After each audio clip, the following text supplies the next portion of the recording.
Bezrat Hashem, la Gemara de ce matin, dans le Chok l'Israël, c'est Baba Batra 57b. Amar Rabbi Yochanan, Mishum Rabbi Bena, Bakol Shutfim Akvim Zeze, Chutz Min Akvisa, Shen Dakam Shebnot Israël Bazot al Akvisa. Alors, comme vous savez, Baba Batra, c'est une Gemara qui contient beaucoup le code civil. Code civil, ça veut dire comment on a droit de construire des immeubles ou de maisons, combien il faut séparer une maison de notre maison, les arbres qu'on plante, comment il faut les planter dans un jardin, comment il faut éloigner du voisin. Tout ça, le code civil, tout le code civil est basé sur notre Torah, sur notre Gemara. C'est la Gemara de Baba Batra. Et en vérité, très conseillé pour des ingénieurs, ceux qui veulent travailler avec le code civil, c'est de consulter cette Gemara. Elle contient tout le loi. Une fois, je parlais à quelqu'un, il m'a dit que oui, tout ce qu'il a lu, c'est exactement le code de la ville. N'importe quelle ville se base sur la Gemara. Je ne sais pas s'ils le prennent de la Gemara, mais tout ce qu'ils ont instauré est écrit déjà dans le Talmud. Et là, la Gemara nous parle ce matin de Shutfin, de deux associés. Deux associés que un peut empêcher l'autre de faire n'importe quoi s'il n'est pas d'accord. Ça veut dire, si un associé veut faire quelque chose, il faut qu'il ait la permission de son associé. Mais il y a une chose que le code de la Torah et aussi le code civil de l'époque, il permettait de faire. C'est quoi? C'est accrocher le linge.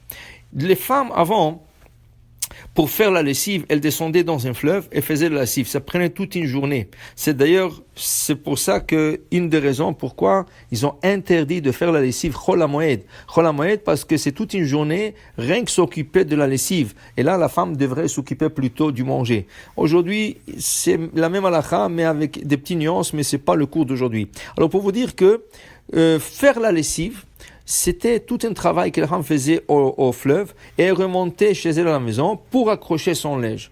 Maintenant, une femme, elle a une corde à linge, elle veut maintenant accrocher son linge. Vient l'associé, il dit, tu sais, quand ta femme accroche le linge ici, ça enlève un peu du paysage, ça enlaidit un peu tout l'entourage, et j'aimerais pas que ta femme accroche le linge. Alors l'autre, il peut dire, écoute-moi bien, où tu veux que ma femme accroche le linge? Chez le voisin, ou qu'elle va dans le chouk? C'est pas une cavode, une femme ne sort pas d'accrocher le linge quelque part d'autre. Alors un associé ne peut pas empêcher son associé pour le linge. C'est la seule chose que deux associés, ils ont le droit de faire chacun comme il veut pour accrocher le linge. Maintenant, la femme accroche le linge, très bien. Mais la femme, quand elle lève les mains pour accrocher le linge, parce que la corde est un peu haute, alors automatiquement, il y a ses manches qui descendent et on peut voir ses mains de couvertes. Elle s'élève un peu sur ses orteils, et là, la robe, elle monte, et on peut voir un peu ce pied. Alors ça, c'est la raison pourquoi la Gemara dit qu'une femme a tout le droit d'accrocher son linge chez elle, dans son petit jardin, et l'associé ne peut pas empêcher. Maintenant, vient Rabbi Chia Baraba. Maintenant, il y a un verset dans le livre d'Ishaïa qui dit Ve'otzem enav mirot bera. On parle de quelqu'un qui est tzaddik. Ve'otzem enav mirot bera, il regarde pas le mal. Vient Rabbi Chia Baraba et dit de qui parle ce verset d'Ishaïa? Ze shem mistakel banashim b'shah shomot al hakvisa. On parle de quelqu'un qui regarde pas les femmes au moment qu'elles accrochent le linge. Dit la Gemara, Echidami, je veux comprendre, dit la Gemara, de quoi on parle.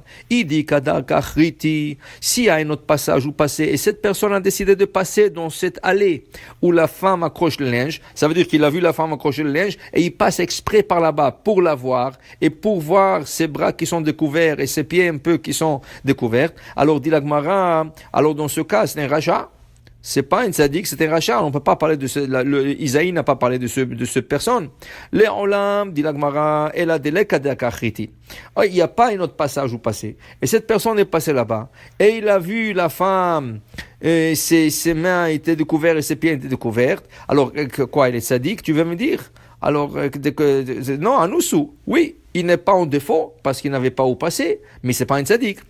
Alors le Olam a tout jamais de quoi parle le verset dans le livre d'Échaïa, Delek Kadar Kachriti, il n'y a pas où passer et cette personne est obligée de passer par là-bas. Et la femme est en train d'accrocher son linge, va filoachi mi baile le menas nafshe, dit Rashi, il fallait qu'il baisse ses yeux. Alors la personne est obligée de passer, très bon, mais baisse tes yeux. Tu n'es pas obligé de regarder la femme. Tu dis, oui, je suis obligé de passer, mais regarder, c'est pas une obligation.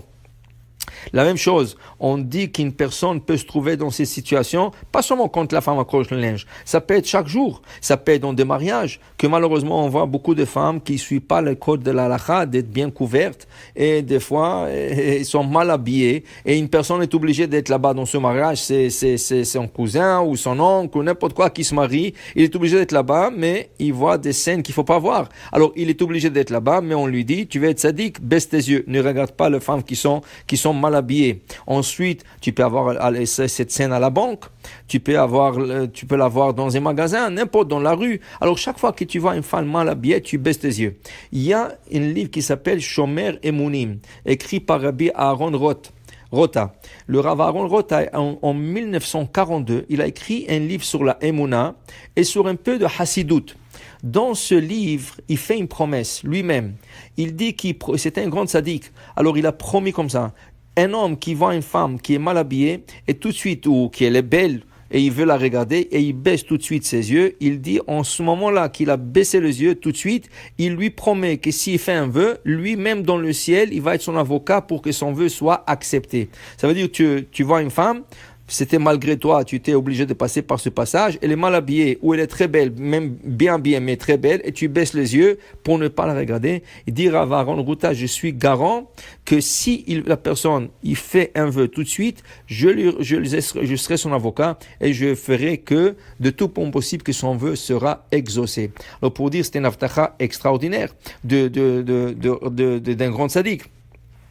Mais pour nous enseigner aussi que beaucoup de fois tu trouves des situations que tu es obligé d'être, mais essaye d'être un peu plus pieux et de surmonter, ça c'est une épreuve que du ciel il t'envoie pour voir comment tu te conduis, et ça c'est la Hassidut. Hassidut, ça veut dire se conduire au-delà de l'expectation, au-delà de ce que la situation te force, et là tu es promis que tes prières soient acceptées. Baruch Adonai l'Olam, Amen, Amen.